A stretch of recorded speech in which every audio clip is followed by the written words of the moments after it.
was about a year ago? We announced in December. And so, how in the world did you decide this was the thing you wanted to do? Well, I was asked. That's the best answer, because that's the truth. I was asked. It was a neat day. I had been talking with several people because Philip had announced, it had been out a couple of weeks that he wasn't running. I had talked to Ryan Tracy that morning, and he was going through a list, like, who should we ask, who should we ask? And then my phone rang an hour later, and it was Philip Gunn. I was like, oh, Philip's calling to talk about this too. And Philip's great, but, Philip, he's not much on small talk. Right, so, he gets right to the point. Yeah, there was one question, the first question, he goes, I'm not running. And I said, yes, sir. I knew you weren't running. I'd heard that. And the next sentence out of his mouth was, he goes, me and Lisa have talked, and we think you should run. And I was like, okay, that was not what I was expecting you to say next. So we talked more on the phone right then. It was a Friday. And I just told him, I was like, I got to think on this. Right. So I told him I'll go home and pray about it. I did. But pretty quick, I decided that was what I wanted to look into. So I called him on Monday and said, I'm in. What does that look like? Yeah. So that's kind of how we got there. So you got in it, you made your announcement and all.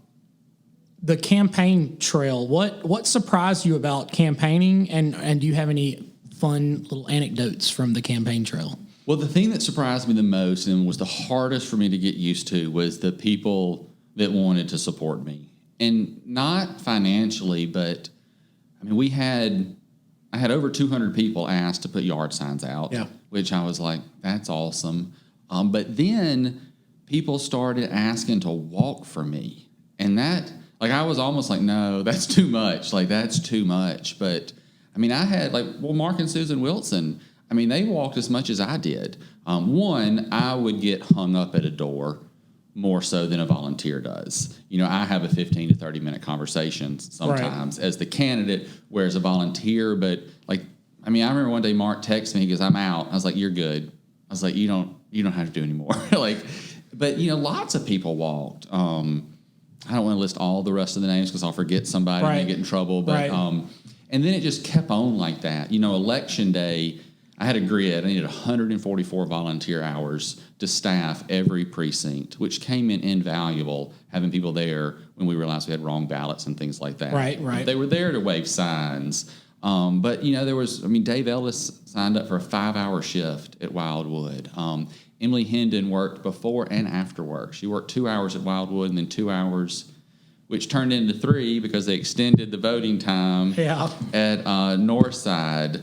Not Northside. She was at the fire station. So the people that stepped up was really the most surprising thing to me. And when you're not good at asking for help, it was the thing that stands out in my mind the most. Right. Now, you've got a pretty good track record of being part of civic organizations, everything from here in the city of Clinton to also Hinds County, Madison County, Canton, hospitals. You've got a pretty good track record of running through things like that. So when you were kind of getting into this, I know for a fact you realized that this responsibility was more than just joining a civic organization or supporting a friend or a family who had random ventures or ideas. I'm sure you have plenty of those friends who just have ideas. So what truly made you want to serve District 56 and add this as part of your life's narrative? The thing that made me do it was foster care and adoption. We have had 11 foster kids in our house, and our mission that we felt was only reunification. We felt like we needed to love on them until their family got back to where they could. Yeah. And we understood early on that sending a child back from our house to their house, they were not going back to our normal, but it was their normal. And I think God calls kids to be with their parents if it's a safe environment. The last child, that was not the plan, and we've adopted Bentley. So that's what pushed me to run, was knowing that I could work in the foster care and adoption system and knowing that the legislature last year and the previous years had really started to move the needle. So they did a lot on it. So it's not like I'm having to go in and build up the support. Yeah. I've got to keep it and keep the momentum going. And I had a great conversation just last night with somebody that's heavily involved in that. So I'm excited about that. So that's what made me do it. And that's what I was most excited about early on. Well, you've got, I mean, we're just this side of December, and so on the other side of December, everything kind of kicks off. So what do the next 4 weeks look like for you until that January 2nd date? Learning as much as I can. I told you right before this, I was at a meeting in Madison County with their school district. The good thing is I've only lived in Madison and Hinds County my entire life. Yeah. So I know a lot about both areas. But tomorrow we have a caucus meeting. Jill Ford has been great and took some of the newer reps like Jonathan McMillan and Celeste Hurst down to the Capitol. I mean, really pointed out where the bathrooms were. Yeah. So we're learning as much as we can right now. So when we get to January, we can hit the ground running. So you said throughout your campaign that you were not a politician, but you have been elected, and so now you're going to get into the grit and the nitty gritty of real politics.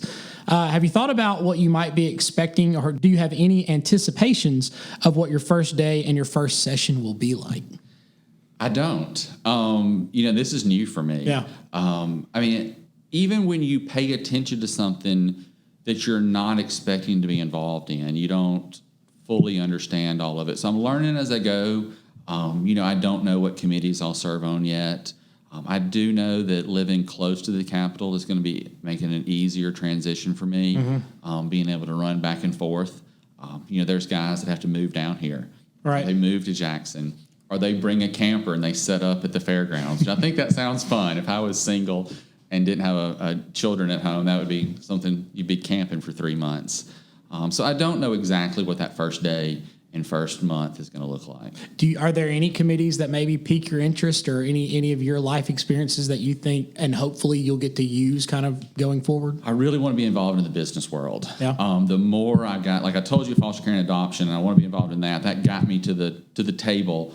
But I'm fixing to really simplify things, and I know it's too simple, but I think job creation solves almost every problem we have. Mm-hmm. So, with Continental here, and then Amazon that just opened up in Madison County, and Nissan that opened up over a decade ago, even when you talk about foster care, the school system, good paying jobs in our community just make a lot of the other problems go away. So I want to be involved in whatever it takes to get the next Continental, to get the next Amazon, and also you'll hear me talk about foster care and adoption in everything I do, but job creation helps that. You take a family that's working at Wendy's and you put them in a good paying job with benefits, the likelihood of CPS being called is less likely because they've got a good job, they've got something to look forward to, they've got a career, they've got a future.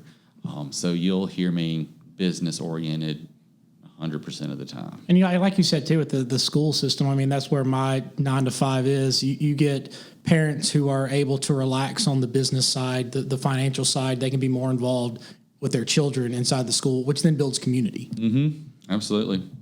So there's certainly a newness at the Capitol this year. There's going to be a new speaker, you and other freshman legislators, like you just mentioned. Typically, session runs for 90 days, but this year it's going to be 120, and which is definitely going to be different. Which is, I think I just heard the other day that it's going to be 120 days, which I keep up with it a lot. So I just think, well, this is an extra month that I get to follow along on the YouTube channels with it. As a conservative, it's not incumbent to incorporate a ton of change, but also, like you just mentioned about job creation, it's not the goal to just simply maintain the status quo.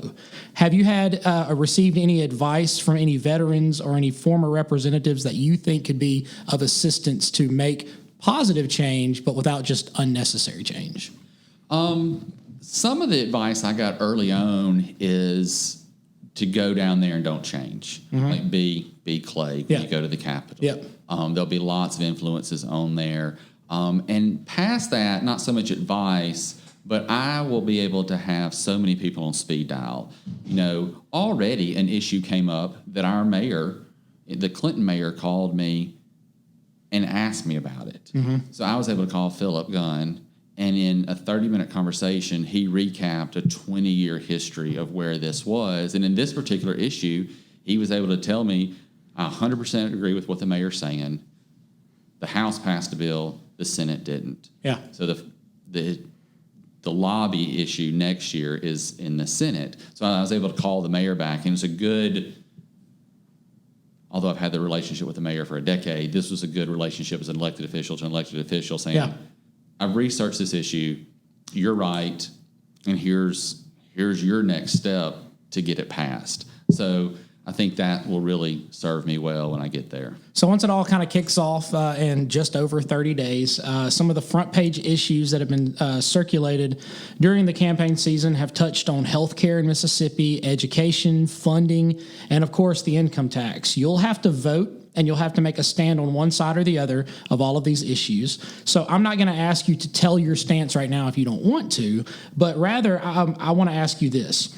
Knowing that you're going to vote and make decisions that affect real people, and knowing that you're not always going to be able to make everybody happy, right? There's a comedian we always laugh about who says, you can't make everybody happy, and last night everybody was at my show, which makes me laugh because in my job I can't make everybody happy either. How would you describe your game plan going into this? Do you have certain faith-based tenets that you're going to look towards? You're going to, lean on fellow legislators that you can support and that they can support you? What's your game plan kind of moving into this? I think information is key. Yeah. So, like the very first word out of your mouth was healthcare. So I do chair Merit Health, so I know a little bit about the inner workings of that. But I keep hearing about the hospitals, and I forget the name of the hospital. I think it was Greenwood LaFleur. I picked up the phone and just called, and I talked to somebody that answered the phone. Their daily census at that hospital, I think she said, was 7. So normally they have 7 patients. Okay. But she's been there when they had 0, but she's never seen it over more than 20. So as a business owner, if I have 7 or 20 customers a day, even if I double my prices, I don't see how that business model works.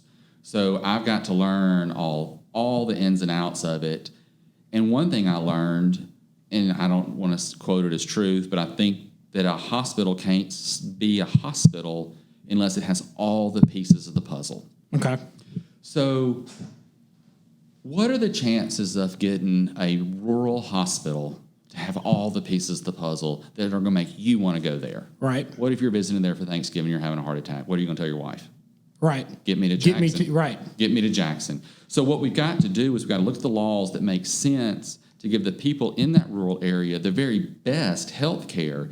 And it may be that we take all the money and make their ER state of the art, where they have the ability at all times to stabilize them, that they always have a doctor on staff. Right now, when I checked on it, this was even before I started running, Scott Regional that's in Forest, the highest level of care is a nurse practitioner in their hospital at nighttime.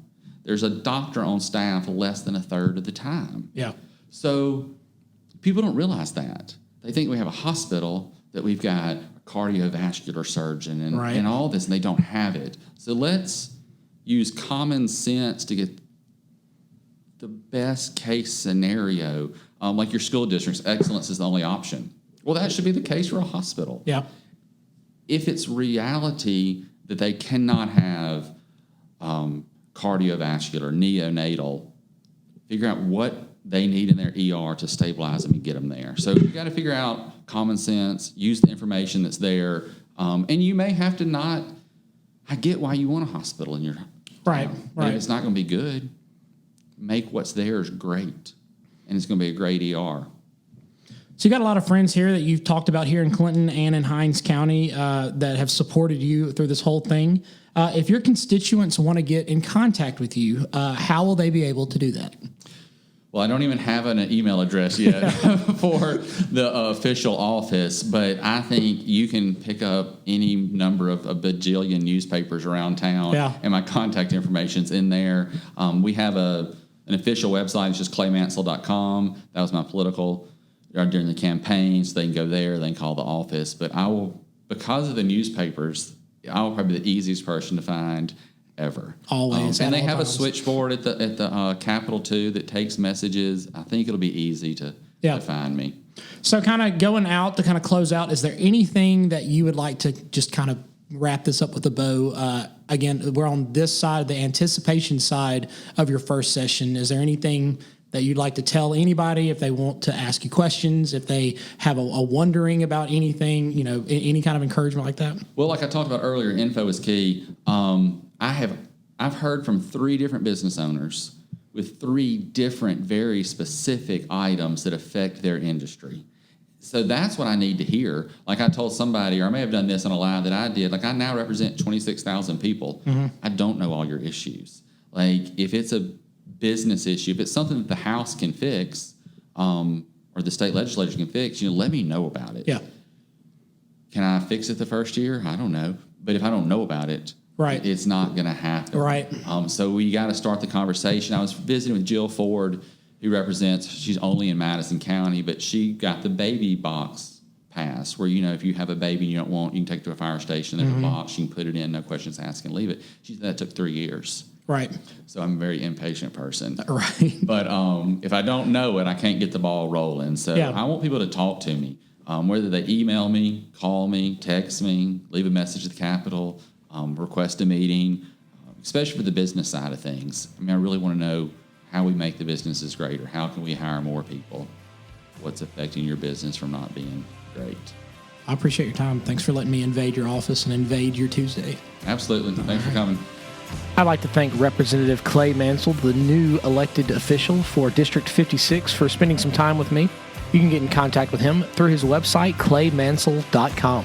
Thanks also goes to Ty Garvey and Don Quixote's Horse for allowing me to use their music on these podcasts. You can find more from me on therobertchapman.com. It has everything from these podcasts, video media, and other information.